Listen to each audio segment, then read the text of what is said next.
Hey everybody, thanks for tuning in to the Happy Earth Market podcast. Today's show is brought to you by Happy Earth Market, Love Through Living, Guerrilla Culture Clothing, and Arizona Indian Jewelry. Also in partnership with Natural Awakenings, Greater Las Vegas Magazine. On this show, we have a very talented and prolific investigative journalist with us. Please welcome Las Vegas native Desiree Kane.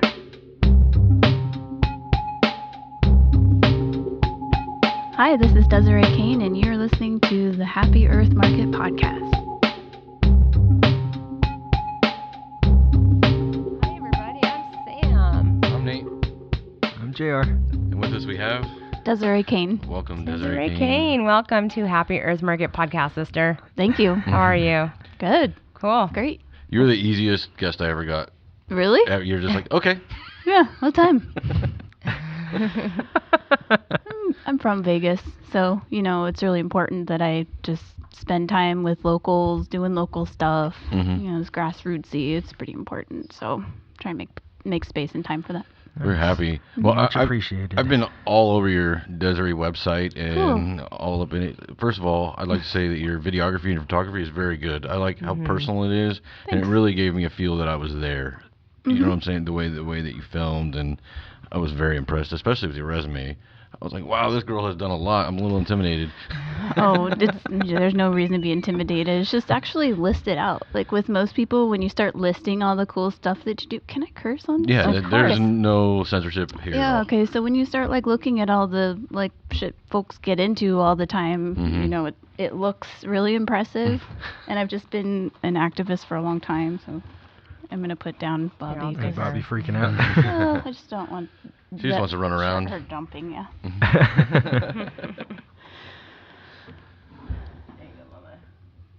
Don't stop the conversation. No, I'm just Come on, waiting. You guys are hosts, too. Oh yeah. So you were born here? Yep. Where did you go to school? Where'd you graduate? I graduated from Community College High School. Cool. Very cool. I was the first graduating class. No way. Mm-hmm. How was that? It was good. I went to Harriet Treem, then Thurman White, then Green Valley. Then I tested out of all of my AP classes, and that's how I wound up in a college, high school program. Mhm. But it was also, maybe I'm just some kind of way, Green Valley was too big for me, and so I had, decent grades, and then all of a sudden I got into this 3,000 person school, and all of a sudden I was getting D's. So Right. as soon as I was actually challenged again and was in an environment with smaller classes, back up on the dean's list and things like that. So, and then I tried to go to UNLV after that. I don't know why. I thought going to them a 60,000 person school Would be better. would be better, but it wasn't. And so that's when I left Vegas and I went to a really small Quaker college in North Carolina called Guilford College. Oh, I've never heard of it. Cool. Yeah, it was a stop on the Underground Railroad. Oh, was That it was really? pretty important for me. That's Yeah. amazing. Quakers, they're pretty cool people. So. Was it was it different curriculums? What makes it a Quaker school? Well, there's a whole ideology around Quakerism and it's just interesting. I'm not Quaker native, but I like that when you go to a Quaker, it's called a friend service. That's what they call church, is they call Oh, each wow. other friends. And they actually sit in silence because they don't need anybody to translate the word of their Lord to them. So their church is just them sitting there? Yeah, in silence. So just meditation, basically. Yeah. That's really cool. Mm-hmm. So Yeah. I like that. Yeah, I do too. You mentioned your native. What background? So Ione Band of Miwok Indians, Mhm. which is out of Ione, California. It's a little bit northwest of Sacramento. Okay. Those the salmon run people, or is that them? Oh, cool. We used to, and still do, runs with the Paiute. So, we originated in Yosemite as our ancestral homeland. Nice place. And then the conquistadors ran us, down the Sierras. So now we've got coastal Miwok and their Central Sierra Miwok. And so the way that I wound up in Nevada is because my grandfather went to boarding school in Carson City. Okay. So he was forcibly taken out of Ione and put into a boarding So I school was in going to ask, Carson City. like forced re-education. Yeah. That's great. I just learned that was even a thing. It's unbelievable to me that ever even happened. It happened very recently too, up into the early '80s, right? Yeah, I think 86. Yeah, no, late '80s then. Wow. Just taking Nuts. kids here, re-education. Yeah, it's nuts. Unbelievable. Not just education, but religion too. Yeah. Yeah. And that took, once they did that, that took away a lot of the culture. Totally. But I'm happy to see that the culture seems to be waking up across all the tribes. Seems like the younger people are excited to be like, special. Yeah. Really special, you know what I mean? So it's cool, and I'm excited about all the youth activism. What do you think of all these kids going and suing the government and stuff? What are your thoughts on all that? I think the kids are going to be all right. I really liked the young man challenging Mark Rubio recently when he was like, so are you going to take NRA money? And he tried to give him the runaround that thing. was and great. he was like, so basically what you're saying is yes. And like, we're coming for you now. Kind of thing. And I'm like, dude, get him. It's slightly intimidating. It's got to be intimidating for these guys because this is the future voters for them. Totally. And that's got to scare them a little. It should. Yeah. There are so many more of the people than there are of people in power. Yep. And I think the tide is changing and has been. You know, Occupy really, I think, brought a lot of people together, and we started understanding decentralized movements and things like that. So at least for me, since 2012, I've seen a lot more just like personal activism, people just ignited. And just doing things. Just doing all sorts of things, Yeah. you know, because things have got to change. I don't think things are getting better for anybody, so.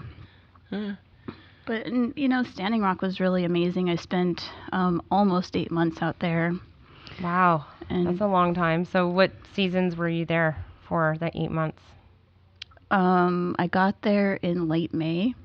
And, you know, the world, for lack of a better way to put it, didn't hear about it until August. Yeah, that sounds about when we got involved, about August. Yeah, well, that was because there was an intentional call out around that time to, like, please come. And, you know, but before then it wasn't really like, hey, we need folks to come out and camp. Yeah. And so I'm part of a Indigenous nonviolent direct action trainers collective that was invited out there to go do some training. Nice. Yeah, so I teach movement communication. So if you've got some real shit happening all of a sudden, we're like a rapid response collective that will come out and like Just be in charge of things and organize. actually empowering people who are affected to be in charge of their own stuff and equip them with the tools to respond Oh, cool. to Very things. neat. Yeah, because we're not trying to build any sort of hierarchy. It's just more like get people the tools that they need. Right. There's got to be some sort of structured organization, and somebody's got to be in charge of building that. Yeah, I mean, Where that's... the structure just doesn't happen by itself, we know. Yeah, but with Native people, we've already got societal structure in place. So sometimes it really is just about resources and knowledge base, just bringing it in and being like, here, you can do whatever it is. Here's a container, you know? So That's cool. So what was a typical day like in the camps? Like, which season? Yeah, see, that's what I was... let's say summer. Summer was beautiful.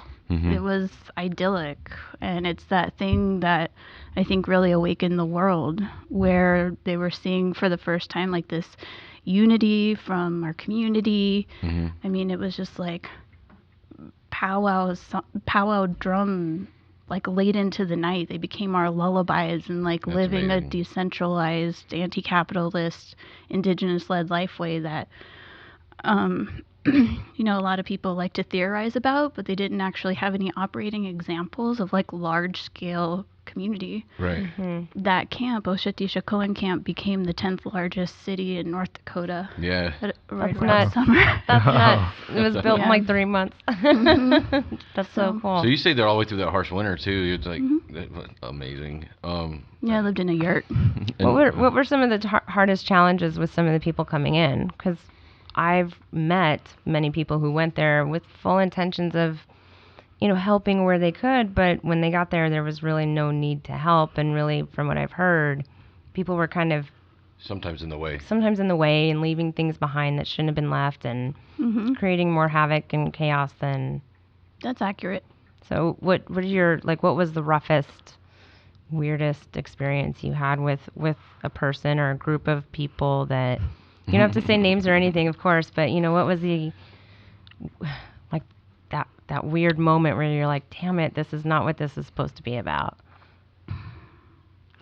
The first person that I had like a moment where I was like, I have to walk away from you right now, was my collective, we set up the media check-in, so we're rapid response. So it was just like we were holding it down until Indigenous Environmental Network came, and they were able to set up like a proper process and everything. So I was just like holding it down. And we were doing these like 5-minute, just like a orientation, and you had to have a media badge if you were going to be around the camp. And it was so that we would stop having frankly, just white people walking around taking pictures of people's children and ceremony, and so we had to get them some sort of like onboarding boundaries. Yeah, a little protocol. Yeah, they were just like walking into people's campsites, and it's like, would you walk into somebody's living room like that? I don't know. There's no wherewithal at all. There's no respect at all. Right. And so I was there, and I was doing one of these little like media trainings, and it's literally, it's like 5 minutes, like an 8-point thing. It's just like, if you see, smudging, like that's a good indicator you shouldn't be photographing and things like that. And so I had this woman, she was a younger woman, maybe 23-ish. And she's got on what I can only best describe as buckskin scraps. Okay. That probably cost a lot of money. Yeah.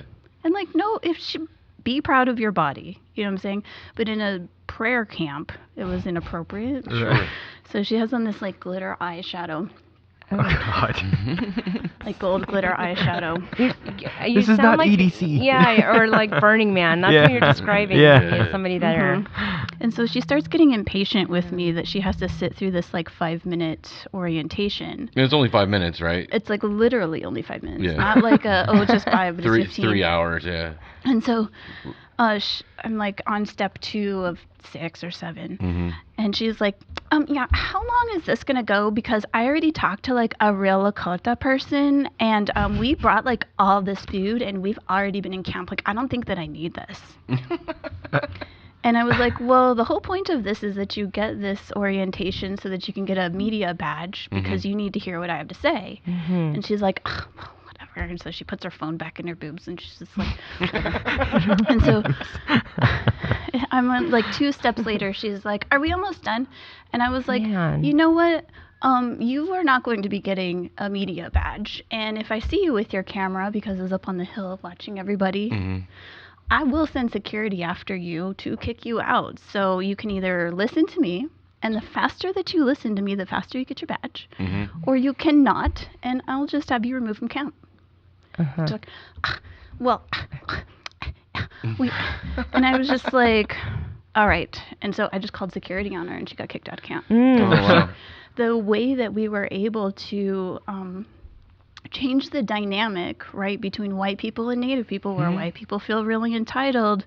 This was like our space, and we like controlled that honestly by just being hard asses. Good. It's like, you will respect us or leave. Respect us or leave. Right. And we have a saying in our community. It's like, respect our existence or expect resistance. And she got resistance. I like that. Yeah. And she was just like, I'm going to tell all my friends not to come out here. I'm like, good, keep your ilk away. We don't need you. Like, we don't need to make a microcosm of history in this space. And there was no room for that. Right. So stuff like that happened. It's not the time. But then we also had the really helpful white people, right? Yeah. So I walk out of my yurt one day, and it was like right when there was like a big clergy day where they burned the Doctrine of Discovery. Oh, awesome. Yeah, it was amazing. Like, everybody's crying because Doctrine of Discovery? What is that? It's a document by the Catholic Church that basically says if people aren't Catholic, they're not human, and that had paved the way for the dehumanization and genocide of Native people. That's what paved the way for, what is that, Manifest Destiny. So, you know what? Catholic Church has burned it. I love text. I got goosebumps just thinking about that. Crazy. So I walk out of my yurt, Yeah.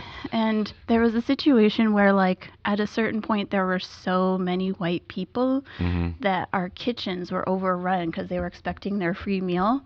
Then so the actual Native people and organizers that were there, we got run out of our own kitchens. Oh, my God. And started having to self-sustain. Oh, no. And that was a thing. But so, and I'm not bitter, but Still, I mean, it was just a thing. But so I walk out of my yurt, and all of a sudden there's like all these people, and like, I'm shoveling snow, and then all of a sudden there's like 6 people shoveling snow. And I'm like, thanks, guys. Like, where'd you all come from? And so I go down to the kitchen, and everyone's like, oh, excuse me, we have organized. And I was kind of like, I don't know if this is good for like an ego thing or what, but that's really helpful because I'm hungry.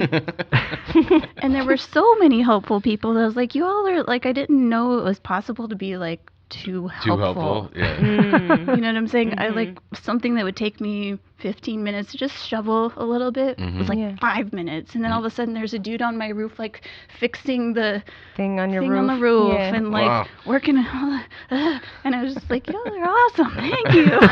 Where did you come from? Well, I know all our friends that went there just to help. Like they didn't want do that kind of stuff. They had no they felt like they had no right to get involved. Yeah. So they thought the only thing they could do there is be there to help cook meals or cut firewood or build housing or do whatever was asked of them.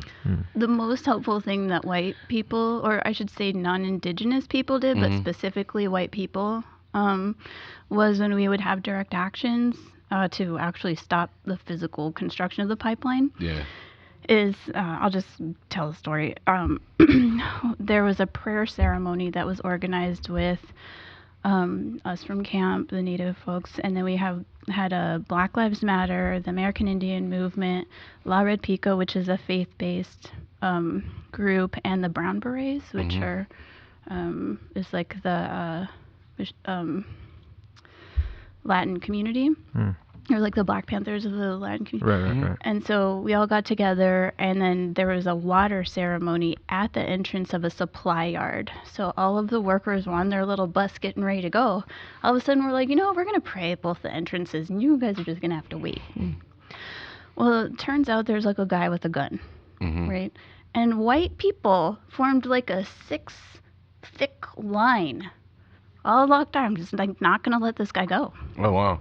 And so we had one lady that got pistol whipped by this weirdo and all this sort of stuff. And they were just like, no, we're going to put our bodies in the way. Like physically, like create, because a white barrier wall. Because it was a white man, and a white man wouldn't hit white people the same way. I mean, he still ran. Sure. Yeah. But he wouldn't the same as like a coalition of people of color. Sure. Yeah, he would have plowed through everybody. So luckily, no one got shot or anything like that, and people got hurt, obviously. But like that sort of stuff was just like endlessly helpful. Just like put your body in the way. You weaponize your white privilege, please. Sure. And they were so willing, and it was just like really beautiful, especially for like interracial healing. Yeah, well, there has to be a point. Like we're all here.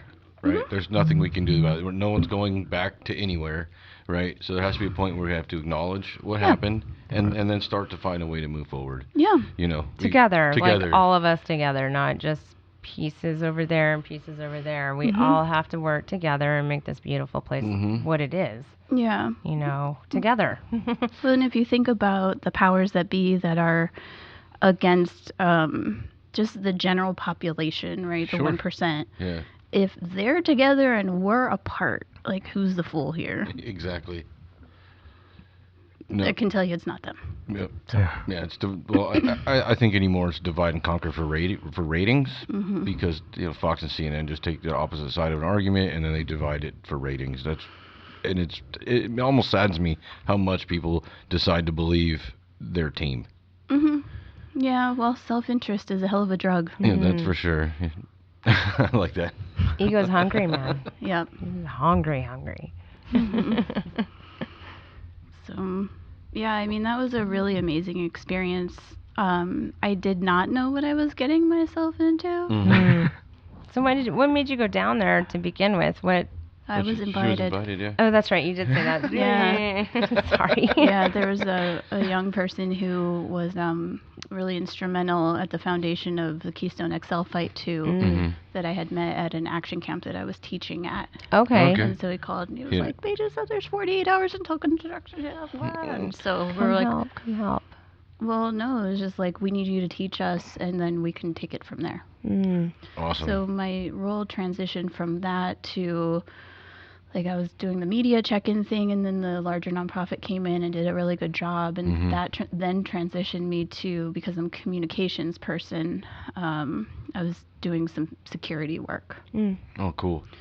So my role was like 3 different things over the course of the. And there was so many large moments in that movement, like the veterans apology and all this. I was just amazed by all of it. Like there was it felt like we were finally going to get a movement that continued, and then I was really bummed. And I know it's still going on, but really bummed that everybody kind of just went back to what they were doing.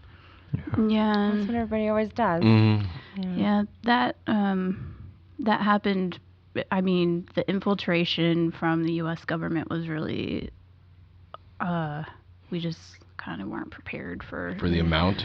For the amount, Yeah. and with the veterans, I mean, we let them in the front door. Mm-hmm. We just let them right, like, hey, come on in, government. And Russia. Now we're finding out that Russia was playing. Oh, so a lot of those veterans were plants. Yeah, I mean, that's unfortunate.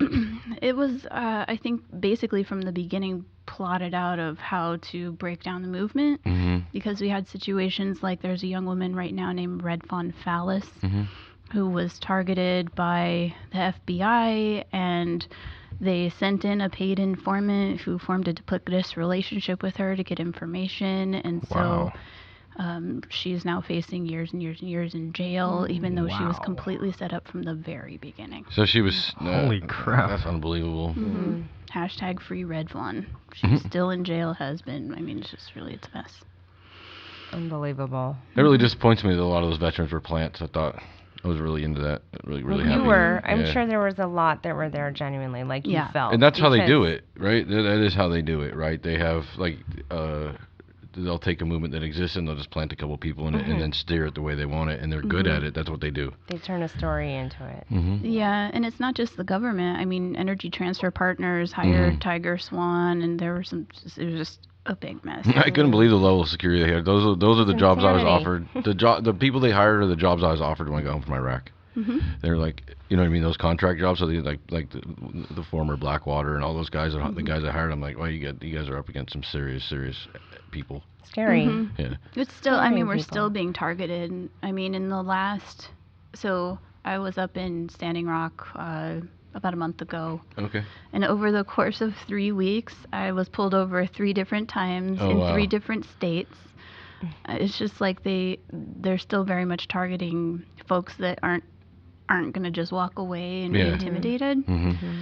So there's a lot of weird situations still happening. So I'm just curious. I mean, I can understand as an Indigenous person why you'd be an activist, but what got you into such motivated activism? Why? So I was a travel columnist for a newspaper called Creative Loafing, which is like a alt-weekly, much like Las Vegas Weekly. Okay. And I was doing travel and technology, like pretty straightforward. And then so I'm like, okay, well, I'm going to go check out this solar farm. I'm going to check out the, like social good type of technology along my travels. And the things that I was bearing witness to just really cemented, like, how bad things actually are. Like the pollution and things that are happening, or? No, just people's lives. I think in the city it's easy to forget about rural everywhere. And then when you start going onto the reservation, it just is even more it's visually really, there in the open. Well, yeah. Also, my grandpa lived on the Morongo reservation for most of his life, so I was exposed to life on the reservation, obviously. But when you start looking at the scale, like, of people's struggle, and it's not just Native people, it's just like once you get out of the city, like, life is fucking hard. Yeah, for sure. Like, really hard. Yeah. And it's just getting worse and worse and worse. I mean, we're just not paying attention to things like infrastructure, social safety nets, and things like that. And so just travel and being exposed to a lot of people's different situations.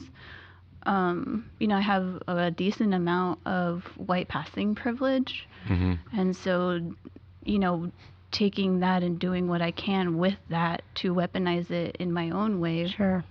That's what happened. Gives you a different voice in it. Yeah, and my dad was also, like, voted Democrat of the Year for the Paradise Democratic Club and all sorts of stuff. So I come from, like, liberal parents. Liberal background, yeah. Yeah, and they enable my behavior. Yes, they enable my behavior. Are they proud of you? Oh, totally. Yeah. Yeah. Yeah, well, I could see your dad's pride when I was watching that video of you guys at the NASA space launch for your dad was really happy, and I thought that was really cool that you took your dad with you. Yeah. What was that like? What happened? Remember how there was all this hand-wringing about the newspapers are going to shut down because all these wild bloggers are taking over the internet and all that? Yes. Was that one of you? Oh, definitely. I was like coming for him, we're going to decentralize media. Yeah. And so... And largely... You did. We did. Yeah. And largely we did. The internet has made journalism in general very democratic. It has made media making democratic. Journalism is still at risk because of corporate money, but... Yeah, sure. I mean... I don't know. So it was a thing called CLT Blog. You can probably go see the old school version of it. It's not active anymore, but the Alt-Weekly hired me as their digital director because they were like, we've got to do something about these bloggers. But before I was hired by them, I put in an application because NASA was like, we're going to do this thing called a NASA Tweetup. And it was NASA's way of being early adopters to social media. Sure. So they chose and flew out 250 bloggers. Different people who are popular in the blogging thing. Yeah, and so I got the golden ticket to go see the very last shuttle launch from Cape Canaveral at the countdown clock. I cried snot bubbles and everything. It was great. Yeah. But my dad... Sounds emotional. It's an emotional event. I mean... Yeah, it was the last thing. Yeah. And it was really like that moment, I think, where my childhood was gone. Right. Oh. Yeah. Because, you grew up watching... On TV. Watching them go up, and you're like, wow, that's cool. That's going to keep happening. Nope. Mm-hmm. That was it.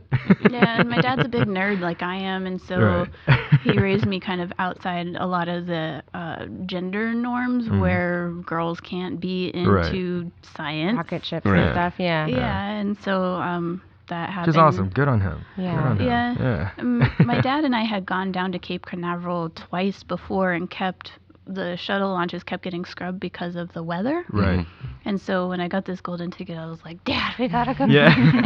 He couldn't come to some of the events right in it, I wish I could have, but he couldn't. But it was still just a really good bonding moment for my dad and I. Cool. That is awesome. Yeah, my dad's pretty rad. I mean, obviously NASA's one of those places, but where's one of the places you're like, I can't believe I'm even here right now. How did I end up here? And this is awesome beyond my belief. Not just... That's kind of the story of my life, I've been to 34 countries at this point. Wow. I'm 36 years old. Dang. So it's a country a year almost, or more than a country a year. A little less. A little less, yes, excuse me. But I did them in a bunch of blocks, kind of, too.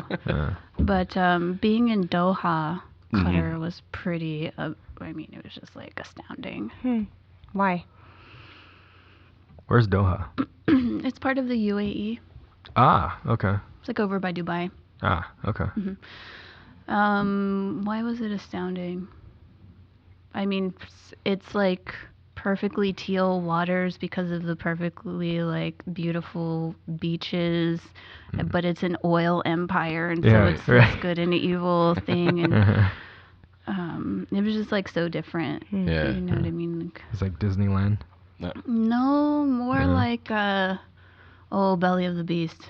Oh, understood. Yeah. Oh. I got to see a Sheikh's private museum where the bloody clothing of Saddam Hussein was privately kept, and they had all these solid gold machine guns and stuff like that. Yeah, I've seen some of those.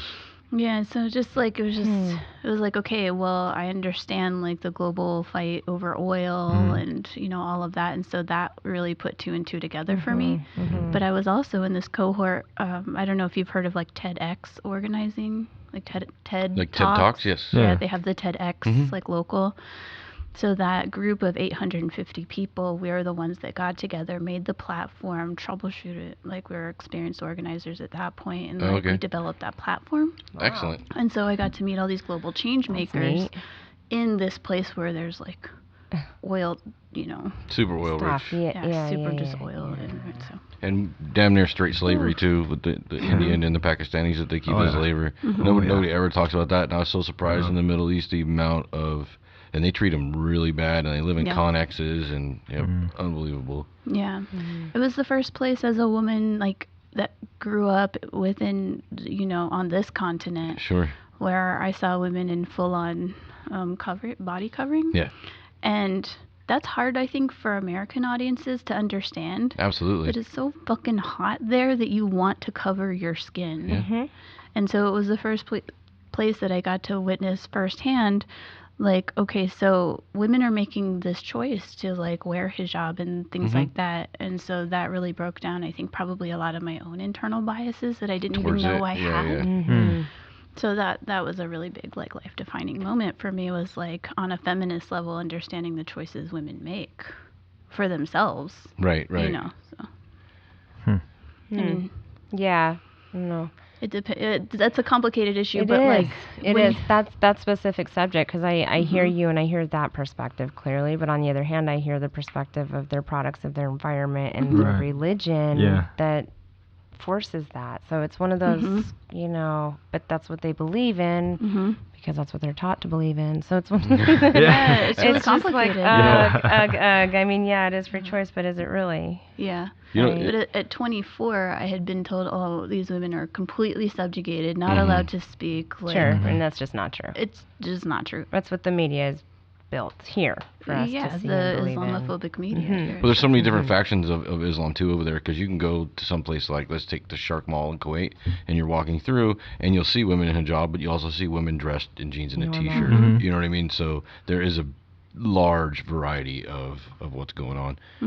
And I'm sure they're just like here and anywhere in the world, rural parts again are going to have those more stricter cultures, because that's just what they do. They're not influenced by society changes, and evolution of mind. So it makes sense that they stay back, I guess.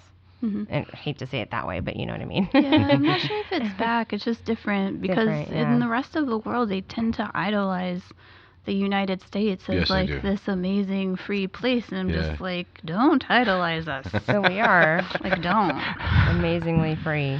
We really are amazingly free.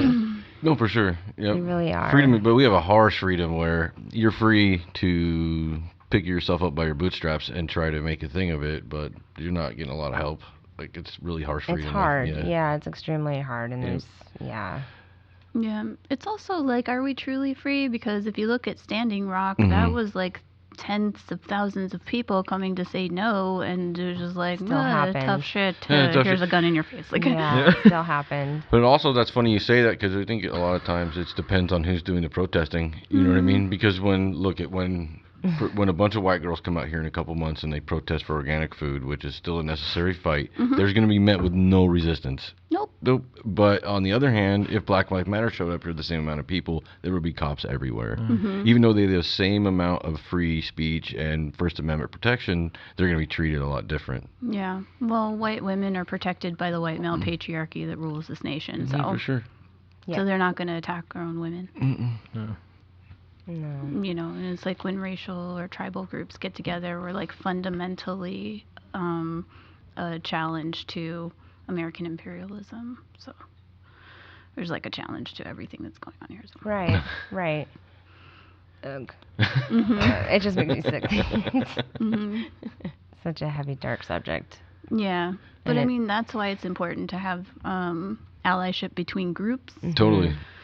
Because we need those white ladies that are going to be oh, I need, affordable organic food. Who else needs that? Yeah. Black folks, Native folks. All folks. All folks. Yeah. That's one of the reasons why the store is where it is, because we're in a food desert in these little apartments that are around here, and we have the ability with friends of ours to give away free organic food. So that's what we're going to do. Here you go. Take it. I know if they show up or not. It's to poor people. It's not necessarily white, black, Mexicans, it doesn't matter. Just poor people. Poor people, yeah. Just poor people, and there's a lot of them here. Yeah. I mean, a lot of poor, and right here especially, there's a lot of poor single mothers. You know what I mean? So they don't have the time nor the patience to care about organic food. They're just going to the store. And it's a super privilege to be able to eat vegan or organic. Like, it's a super privilege to eat.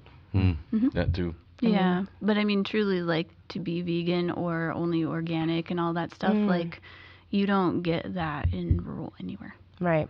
And, like, the most decolonized thing you can do is to feed other people. Like, to challenge the system is to feed other people. Oh, absolutely. Freedom starts at the plate. Yeah. Yep. As soon as we can start giving all this food away, it's over with. We win. Yeah. Or teaching people how to grow their own food and sharing it with their neighbors. Yeah. What, the future. So obviously you're a huge organizer. You organize lots of things, and on a large level, it sounds like. So I have an approach to events that nothing ever goes wrong. Like it just is what it is. That would terrify me if anything ever went wrong. What I'm saying is once the event starts, it just kind of takes on a life of its own. I'm just wondering what your approach is, and then what your large lesson learned. Oh, that is a complicated question. I think there's a lot of different types of events. I think you do need to let go of control at a certain point and just kind of give people the benefit of the doubt that they're trying as best they can too. And but I try really hard to not speak over or for people, you know, and just empower them with my support. Yeah. And that is harder than it seems sometimes, because, you know, sometimes you're like, I could do this better, faster, like, but that's not the point, to do it better and faster and more efficient, because sometimes someone's learning along that path. Oh, that's a really valuable point. You know what I mean? Like, capitalism is what teaches us that we have to be the most efficient all the time and break our necks and start ourselves on fire to keep somebody else warm type thing. But it's just like, I don't know. I tend to go with the flow, but I do really probably my best work when I'm trusted to do it, to do what I'm supposed to be doing. And then so extending that trust has been a big lesson to just... For you, not taking control of everything? Yeah, well, taking control is also, you know, a colonialist thing to just take from somebody because you can do it better. And it's just like, I don't want to reinforce those problematic organizing styles. And there's a lot to that. I mean, I've organized things like as big as a 200,000 person rally. Yeah, that's giant. Doing a lot of, you know, communications work with that, with the People's Climate March. And it just requires a lot more trust than I think we are usually conditioned to give people. Yeah. No, I'm very controlling when it comes to events. That's funny you say that. I try to get every little piece. Yeah. That's funny. But I really like your perspective on changing the entire colonial mindset, not just the idea of it. Like, most people don't think that way. I know. No, because it's really broad and it's hard. Yeah. It's one of those things where we have to bring ourselves back. Like, how are we going to change the world into that mindset? Well, we can't. All we can do is change our own mindset on that. Yeah, totally. And hope that people grab that and go, yeah, I'm going to do that too, you know? Yeah. There's a really good, it's a think piece, an article called Accomplices, Not Allies, or Allies, Not Accomplices, Not Allies. And it's written by Indigenous Action Media, a man named... Like accomplices, not allies. That's cool. Yeah, well, so allies are the ones that will say that they're with you, but then when the police show up, they bail. Yeah. Or they say, all lives matter, or some kind of thing like that. It's just like a problem. But accomplices will go to jail with you to fight for, you know, like mutual freedom. Doers and talkers. Doers and talkers. Yeah. Yep. I'm at the point in my life where we're doing so much work that I need to be around doers. I can no longer be around talkers. Yep. I don't have a lot of capacity for talkers either. Yep. Yeah.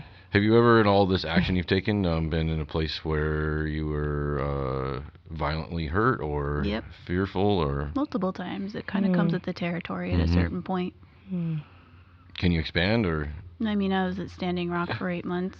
I got the shit kicked out of me like a bunch of times. Oh, wow. I mean, just everyone saw what happened there. Just there. By the police or by... Police, mercenary, I mean, psychological, spiritual torture, all sorts of things. We were a free of charge training ground for the U.S. military. They sprayed us with chemicals and played psychological games, not to mention brutalizing our bodies.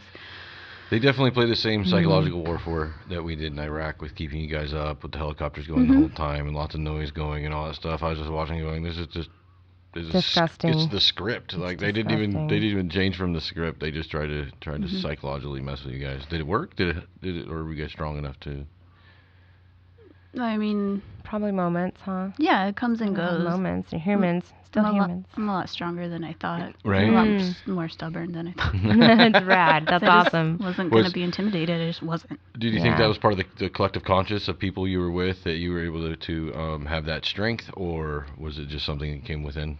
They were trying to provoke a bloodbath, and we just weren't going to let them win. Yeah, I love that you guys stayed peaceful. And I felt like you guys had the support of the world. Like, it really did feel like the world was coming.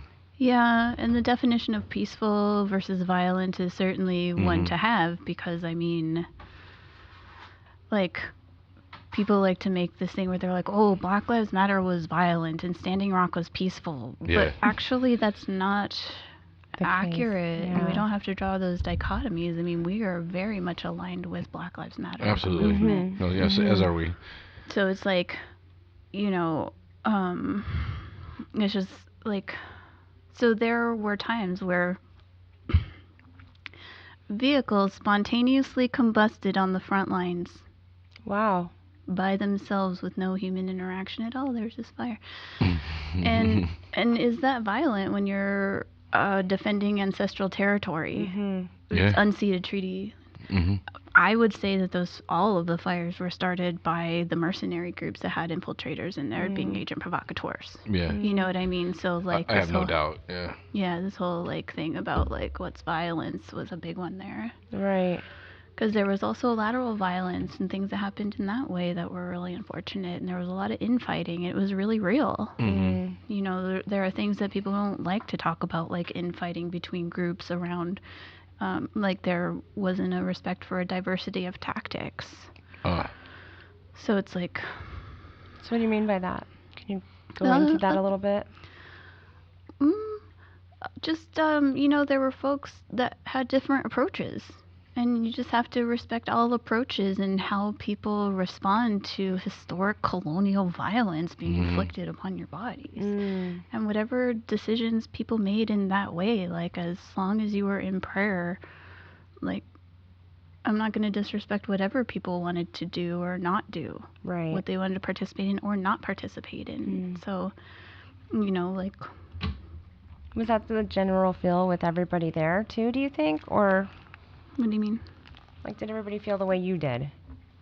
No. Allowing everybody to do and be?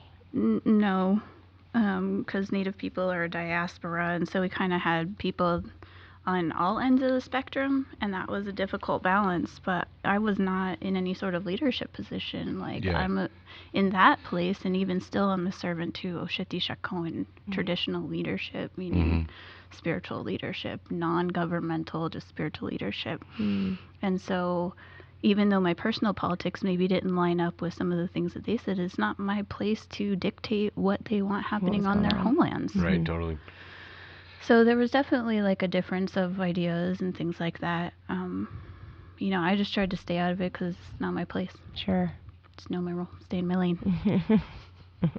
There's a really big problem with non-native people just choosing whatever Indian will fit in their little worldview and then tokenizing them and using them to get away with a lot of stuff. And so I didn't want to fall into that. Good for you. Yeah, good for you. Good for it's you. Definitely taking the higher road. Well, yeah, and there's got to be some serious boundaries you have to set up, too, I got to think. Yeah, relationship boundaries, I mean. Yeah, and those boundaries got trampled by other native people who disrespected the people whose territory it was on. And some of the folks that you see most prominent in the media are non-Lakota. Right. And so why were they even given a thing? Yeah. Capitalist, colonialist, tokenizing media that didn't feel they had to take the time to understand the nuance between nations. That's a really good point. Yeah, they should have sought out the correct leaders instead of just finding someone they felt fit the mold and talk to them and they're out, you know, because they're really just looking for that soundbite anyways. Yeah. Well, it's really interesting. Like, before Standing Rock, I didn't even know that there was different, the Nation of Tribes. I didn't even know any of that existed. So it was like a big educational piece for me. I had no idea there was a government inside of their own Nation. Yeah, thank you. Yeah. I'm like, what is it called? But it's incredible, and I think the awareness is important for everybody, white people specifically, Yeah. to just have awareness of what actually is right now today, regardless what happened yesterday. What is today? How is the structure built? How are the conditions? What do you need? What is the government, the United States government, not doing that it said they would? Honoring the treaties. All these truths, all these truths need to continue to come out. And I think Standing Rock did a good job at bringing that awareness out to the white public. Oh, yeah. For sure. Standing Rock woke up the world. We've Absolutely. met a few people in here, like I said, that not just attended Standing Rock, but got moved enough to change their life because of it. Yeah. And that's powerful. That's a powerful thing. And that's even though I criticize the damn screen in the box, I hate it so much. As people are watching, hi loves. But it is a powerful thing. It clearly does things that are positive, and I can only see things getting better. They can't get worse. Yeah. I mean, folks wouldn't have heard about Standing Rock if it wasn't for social media. Because, I mean, we were in mainstream media blackout until it started getting, like, really, really brutal on us. Yeah, I remember just seeing a couple of blurbs and you talking about it a little bit, and then boom, it was everywhere, Yeah, well, and then we had President Obama. Thank you, Obama. Thanks, Obama. Yeah, thanks, Obama. He go ahead. Talk. Yeah, he was like, well, we're gonna let it play out a couple of weeks. And there's a organizer named Mark Tilson that just said it so great. That was translation for, we want you to bleed for it, and we did. And that's when the world really started paying attention, was when we started, like, getting the shit kicked out of us. I mean, big time. Yeah, Obama's very disappointing. Do you suffer from PTSD? Yeah, I think everybody does that was out there. Yeah. Yeah, and there's still a lot of people hurting. I mean, but, it's like one of those things where, the United States sends people into war, and then when they come back, there's veteran services. Yeah. But veterans of Standing Rock, which I consider myself to be, like, there were no services. You're just dumped back into full-on capitalism. And that was messed up, man. I had a breakdown in a CVS. Oh, wow. I went into a CVS. I'm like, and this is like 4 days after I broke camp, right? 4 days. You walk in there, I'm like, I'm going to go get some fingernail polish and, like, try and feel good about myself, because I was all skinny and tired, and I had been out there, and it was like negative 44 up in North Dakota, and so self-care was hard to come by and stuff like that. So I'm like, I'm going to go buy some fingernail polish. And just it was so bright, and all the lights and all the shit I was being sold is telling me I wasn't good enough, and all that. I just started crying because I was like, nothing has changed, and look at all the sacrifice. Yeah. You know what I mean? No, I know exactly what you mean. And then that, just like the level of physical violence we withstanded was just like... For vain. Well, it wasn't for nothing. It was certainly not for nothing. But it felt very trite. And it was just like, oh my God, like, we're still in this thing where, like, the realest shit just went down. And, like, CVS doesn't give a crap. They're not going to sell less stuff. And nothing changed. Nothing changed but us. Right. And that's something significant.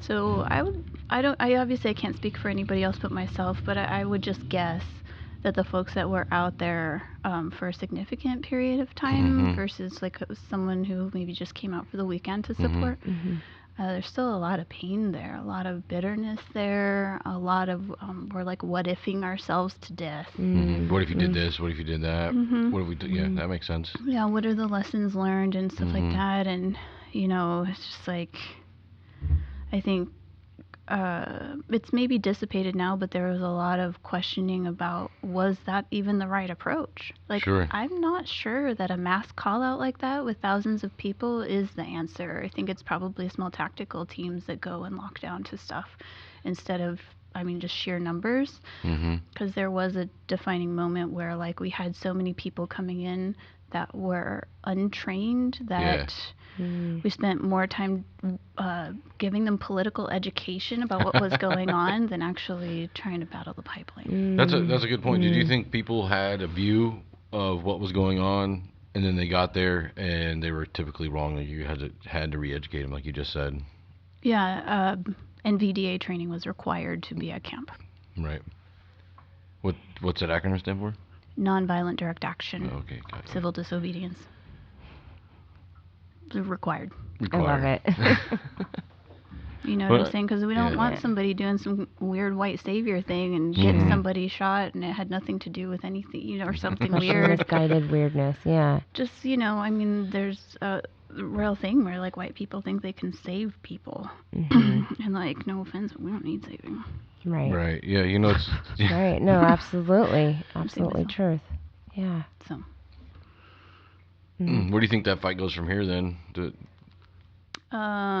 Well, we're still fighting Keystone XL. It's civilly, right, in the courts, or? I mean, there's direct action camps popping up in the along the pipeline path, just in case. Per camps and stuff like that.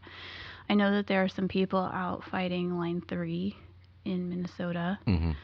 There's also a big fight still with Energy Transfer Partners because it's a nasty octopus with many arms. So just this morning there was a lockdown for the Bayou Bridge pipeline, which is another energy transfer. So we're fighting Energy Transfer Partners and all their stuff. Everywhere. And they've got so many pipelines all over the place. Yeah, and we've also got Bears Ears is a pretty big fight that's happening right now. You know, there's a lot. The Klamath River up in Washington State. There's a fight going on down in Ecuador right now with Amazonian women, and they've got rivers. I mean, Indigenous people are the frontline defenders of the earth. It's like we're 4% of the global population, but defend and protect like 80% of the world's biodiversity. Right. And so, you know, folks came up to Standing Rock and found out that there are a lot of other people just like us. You know? So we found each other a lot more easily. That's so rad. That's cool. Big old family girl. Yeah. Have you made a lot of friends? And oh my God, I've got the biggest family in the world. Connected, Awesome. That's so rad. And you keep in touch with people that you met there, and neat. I mean, you can't survive something like that without community embrace. Sure. You know, so. Well, I am so happy that you came on the show, Desiree. What a great story. Yeah, me too. Cool. Yeah, thanks for having me. Yeah. Do you have anything you want to plug? No, I just did. You know, Bears Ears, Klamath, like. No, I appreciate all that. Those, Okay. I do have one more question. So, it was an old article from 2013 that you wrote about Sturgis. I am curious why you mentioned the Sons of Anarchy at all. So that is an old article. What did I say in there? You said that the Hells Angels and the Sons of Anarchy are represented, which would confuse me unless there was just actors there signing autographs. Yeah, I mean, they were there. It's Okay. just like any other thing with celebrities walking around signing boobs. Got you. It's like, there's no such thing as Sons of Anarchy. Right. Sorry. I mean, you know, it's that whole thing where, like, you gotta go take your pictures with the... What did you think of the biker community at large? Well, my uncle's a part of it, and actually my family, we've got an Originals Hells Angels in there. Excellent. Just from California. You know what I mean? I do very much so. So, I don't know. I try not to shame anybody to do whatever they want, as long as they're not, you know. It's a very, like, sexually liberated community, which I appreciated. Being a child of Vegas, like, I don't look down on anybody who wants to do whatever they want with their body. I don't give a shit. Right. I really don't. And I will fight to continue not giving a shit. You know, and make sure that people have the rights to do whatever the hell they want to. That's right. And so, you know, just whatever. Awesome. As long as they're not oppressing other people. And just doing their thing. Just do your own thing. Yes. That's do your own be a thing. good person. So, if you're racist, I'll come for you. I'm coming. So, a lot of the undertone was just talking about white colonialism and all that. My final question is, as white people that are trying to change our minds and do the right thing, what else can we do? Well, reading Accomplices Not Allies is a really good step in any direction. Because the thing that I appreciate is I do recognize that there are thousands of white people that desperately want to be part of the solution. You know what I'm saying? Like, we can't just be like, oh, well, a whole group of people is going to be written off. Yeah. But making sure that your reading is up, you know, and just keeping yourselves in check, and then checking your skin cousins. Right. So, like, when you hear things, like... Skin cousins. You know what I'm saying? Like, somebody, go get your people. You know? Yeah. Like, I don't want to always deal... Like, even this morning, there was some dude on the internet. There's always some random dude named Kevin on the internet that's got to tell me about how I don't understand something. But, like, we need... So there's a great thing. Here's a good example, an operating example. There's something called the White Nonsense Roundup. And you can tag them on Facebook when there is white nonsense, and there will be a white person that will go talk to other white people about their nonsense. Huh. They also have, I think it's called the How fun. How do we participate in this? It sound like super trolls. Yeah, super would hit them up.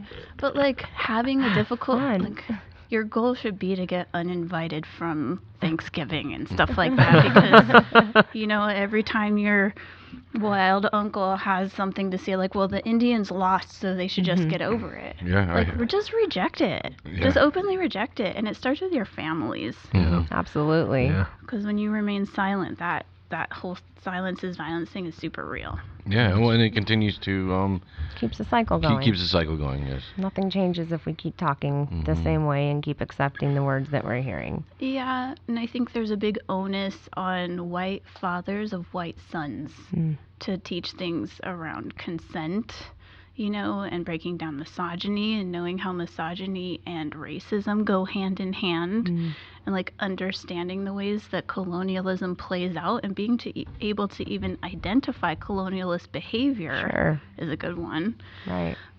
But reading anything by Cleve Benally will get you right up to speed. And he's the author of that book. Accomplices on Alex. Okay. Yeah, I will put the link in the bio when I put this up on Monday. Maybe we'll stock a couple of those books in here for sale. I'd have to read it first. I'm not going to wholesale endorse. Oh, well, so he's an anarchist, so he only has zines. Okay. You know what I'm saying? Oh, cool. And he's got a place out in Arizona called Talahogan, which I don't expect you all to remember, but you could go to Indigenous Action Media and order. It's like $2 for the zine. Type thing. Cool. There's also a really prolific and brilliant writer woman named Jacqueline Keeler. There is still misogyny in this world, even with Native authors and writers. So the Me Too movement has come to Indian country, and one of our like most prolific and prominent writers, Sherman Alexie, right now is in the middle of a Me Too style takeout because he has been an asshole to a bunch of women. Wow. So reading the work of people like Jacqueline Keeler is another really important one, and just get up to speed on the perspective. And she doesn't hold any bars, so she puts it pretty straight. Awesome. On current events and things like that. Cool. Well, thank you so much for being on the Of show. course, We appreciate you so much. And like I said, I was after reading everything you've done, I was slightly intimidated. You're definitely the guest with the most pedigree that we've had on this show. Oh, weird. Thanks. That was weird. I don't see myself as having any pedigree of any sort, and I try not to like get a big head, because there is a thing where like you get elevated as a certain level of activist, and then suddenly you have activist celebrities, and that's not how equality works, is when you elevate. And so I just try and keep it just... It is okay to have self-respect humble for your accomplishments, though. You're very humble, and it's very sweet, but you are a rock star, kick-ass woman, fighter, warrior, and Earth is very happy that you exist here for all of us. Yeah, thank you for the compliment. Thank you for existing and doing all the work. Just keep fighting, sister. It's awesome, and I'm glad that people like you and women like you are strong enough and brave enough to be out there doing that. Yeah, me too. It's cool and it's powerful. Yeah, I appreciate that. Thanks. So, cool. Love you. Yeah, I love you back. Bye, everybody. Bye.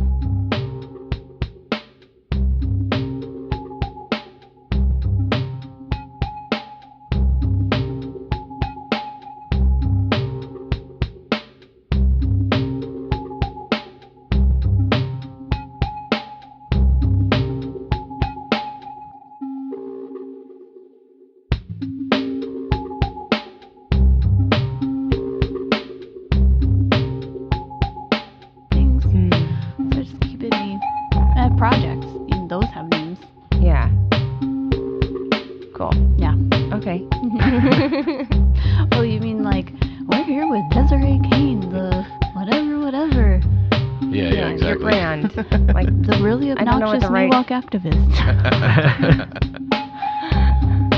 I don't think I'll say that. Yeah, thank you. Yeah.